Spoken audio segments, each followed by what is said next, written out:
Welcome back, everybody. In today's video, I am breaking down the best and worst picks in each of the first 8 rounds of ESPN redraft leagues. This is 1 QB full point PPR settings. And so we'll take a look here. In the first round, we have Jamar Chase, Bijan Robinson, Barkley, Jefferson, Gibbs, Lamb, Nakua, McCaffrey, Genty, Amon-Ra, Henry, and Neighbors. I think the best pick is potentially Malik Neighbors. So he averaged more rookie points per game than anybody since 1990, with the exception of Randy Moss and Odell Beckham Jr. They added no target competition. They added 3 potential quarterback upgrades, and Russell Wilson with his deep ball. Jameis Winston, we saw what he did last year with the Browns. And then finally, Jackson Dart at the end of the first round, who I wasn't particularly high on him, but I definitely think that he's probably going to be at the very worst around what we got from Daniel Jones from him this past season. And so I really think he's going to see an immense amount of volume, have potential quarterback upgrades, and he's really talented and already had more rookie points per game than anybody you see on this list, even Jamar Chase and Justin Jefferson. Now, I think the worst pick is probably Christian McCaffrey here. So he's 29 years and 1 month old right now. He's coming off another season. 3 of the past 5, he has played 7 or less games. And so if you drafted him in the first round in any of those 3 seasons, it completely decimated your fantasy year, most likely, unless you drafted really well and hit the waiver wire. And so I just typically also peak production from running backs tops out on average at 28. Now, you can definitely say that McCaffrey, at the very least, was an exceptional running back. But typically, I'm not going to be betting on 29-year-old running backs who, the last time we saw them, averaged the worst yards per carry being 4.0. Let me rephrase that. Second worst yards per carry of their career. Didn't really post any boom games. I think he definitely has the upside to, finish as the RB1 overall, but it's just not a bet that I'm going to make here. Moving on to the second round, we're going to have players such as Devon Achane, Jonathan Taylor, Nico Collins, Josh Jacobs, A.J. Brown, Brian Thomas Jr., Brock Bowers, Buck Irving, Josh Allen, Lamar Jackson, Kyron Williams, and Drake London. I think that there's a couple candidates for the worst pick. I think that you could definitely argue Nico Collins. I think you could argue Brock Bowers. Overall, though, I do think I'm going to go with Nico Collins being the worst value here. Now, the reason for Brock Bowers potentially being in contention here is if you take a look at the ADP, somebody like Trey McBride's going off the board as the 26th overall pick at the 302. That's not a ridiculously large margin of value gained if you potentially wait. But I do think that in terms of where you're drafting them, but I will say I do think you're going to get essentially the same production. And this is, once again, a redraft league. So I think that with you getting very similar production, if you can just hold it out and get him in the 3rd round, I think that's really going to help your. And so I am going to go with Nico Collins as the worst value here, just because his best end of season finish was wide receiver 12 overall, while missing multiple games every season. I just think that you're going to, when he plays, definitely he's going to help you out. He's going to get massive points per game, but he's going to miss time if history tells us anything. And your end of season finish is not going to be there. And if he does miss time during the fantasy playoffs, it's just going to crush your team.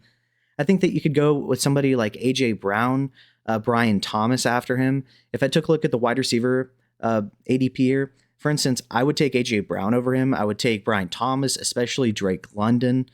I do think, though, that players like T. Higgins are definitely injury risks as well, and Ladd McConkey, but I do think there's plenty of wide receiver value later on that you can exploit.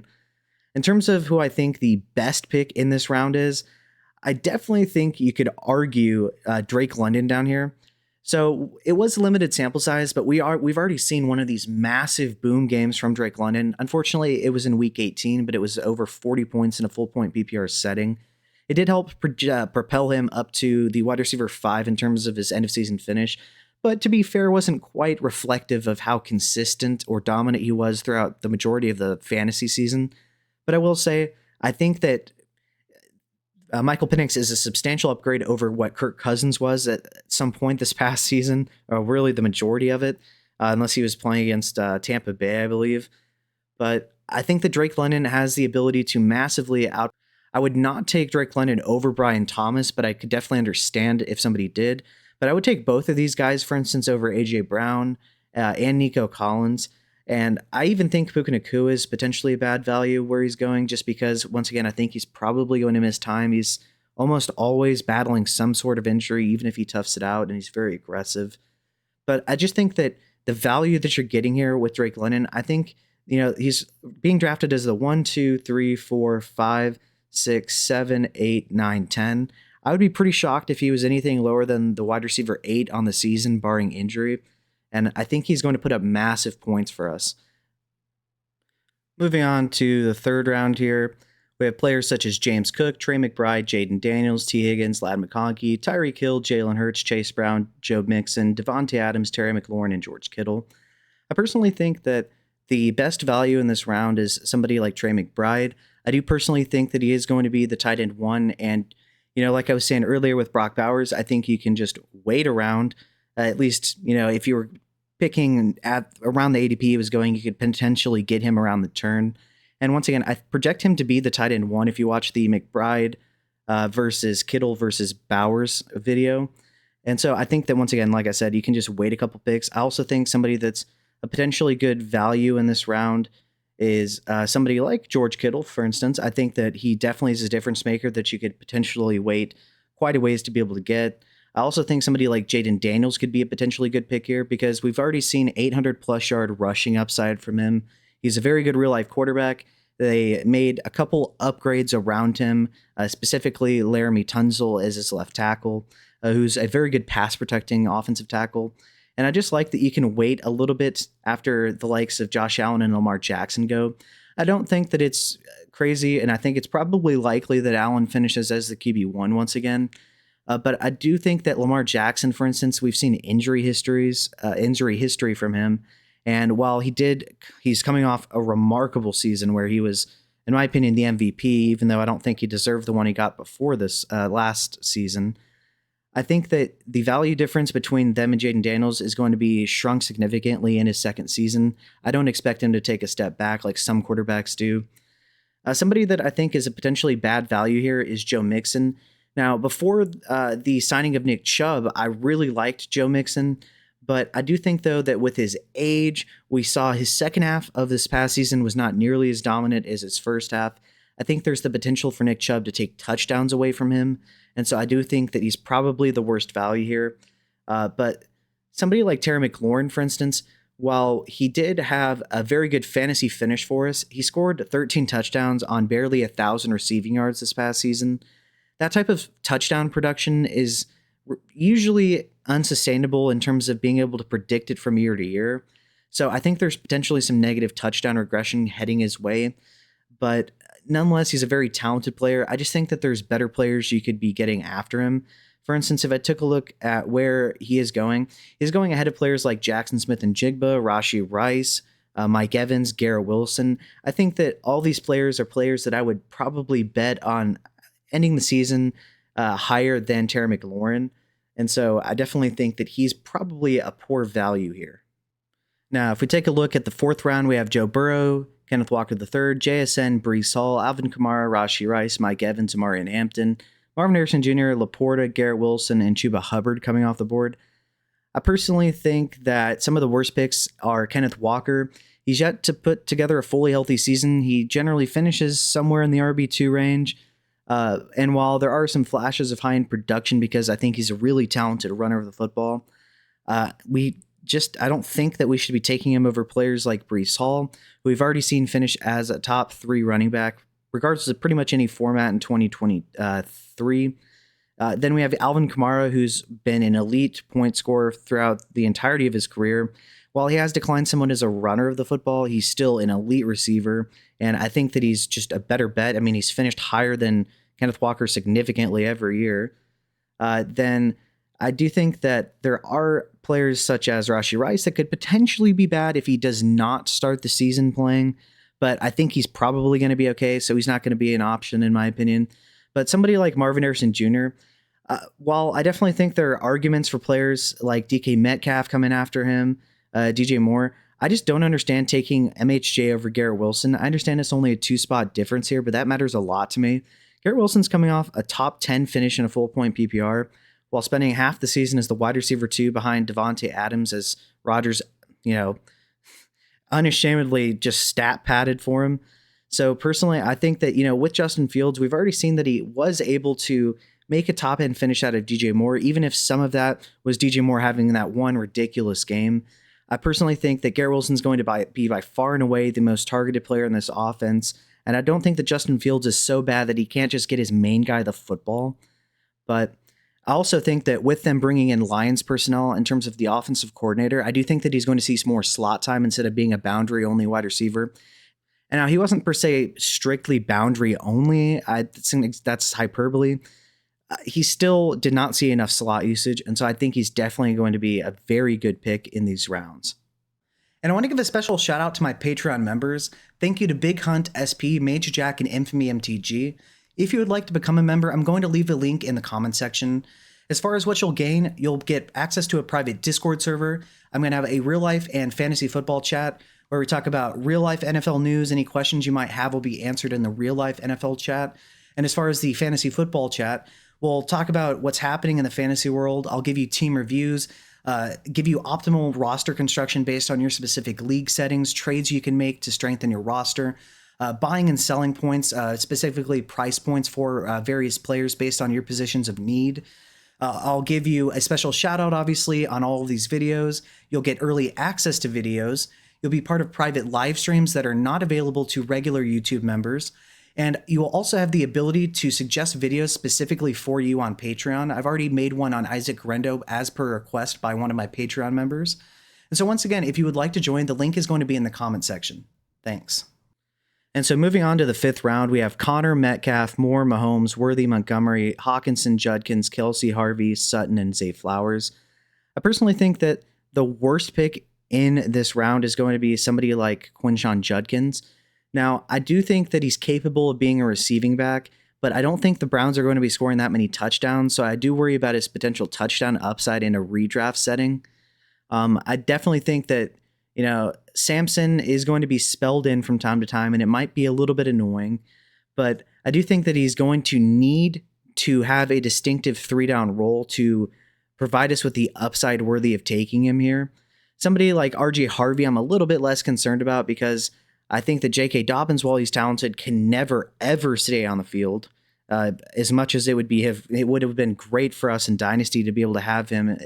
But, with Harvey, he has the pass catching upside. He's incredible running the football, a 2nd-round pick in this draft. And while he was an older prospect, he was a converted running back. So he wasn't a running back before college. And I think that there's a lot more touchdown upside with Bo Nix than there is with whoever Cleveland is going to be starting. In terms of who I think is potentially the best pick in this round, I've definitely got to go with somebody named TJ Hawkinson here. So I think he's actually going to be able to produce some elite tight end 1 numbers. I think he's probably going to be the 4th best tight end. I would definitely take Bowers, McBride, and George Kittle over him in redraft or dynasty. But I do think that Hawkinson, another year removed from this ACL, we already seen him in, when they had Addison, Jefferson, and Hawkinson in the same offense. We've seen him be an elite tight end 1 and have some massive volume in big games. He's going to be a 2nd season removed from this ACL tear, and I think he's going to post boom production games from us this season, as well as have a relatively decent floor because I don't think J.J. McCarthy is going to struggle quite as much as some expect. And so taking a look at the 6th round, we have Smith, Hunter, Swift, Pickens, Jones, Mayfield, Nix, Waddle, Njoku, Ridley, Pollard, and Mandrews.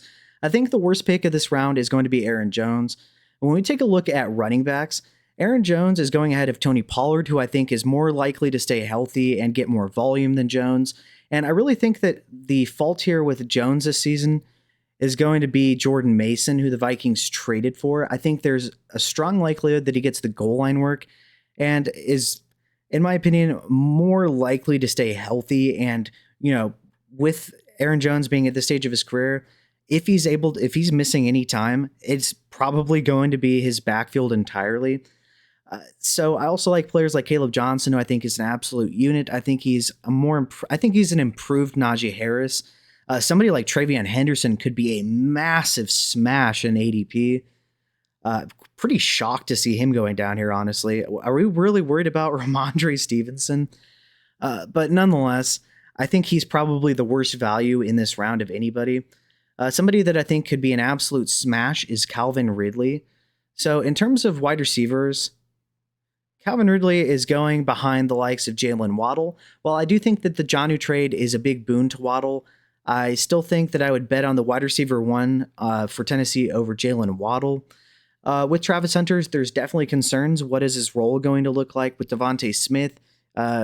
He's decent, but in a low passing volume offense, being the wide receiver two, the upside probably just is not there.